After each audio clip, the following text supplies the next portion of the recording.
Just given that streamline flow is more likely for a liquid with we need to identify the relation with density and viscosity. So we know the equation for critical velocity. So we can write as the critical velocity is equal to nothing but Reynolds number into eta divided by the value of v and the value of diameter as well as the value of density. So we can write this critical velocity. If the viscosity is more, then we can say that its critical velocity will be more.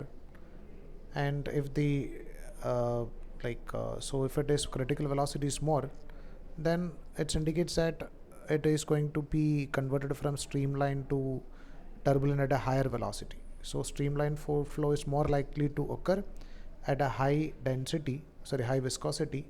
So it should have a high viscosity. And second thing is about density. If the density is less, then the critical velocity will be more. So we can say that it should have a low density.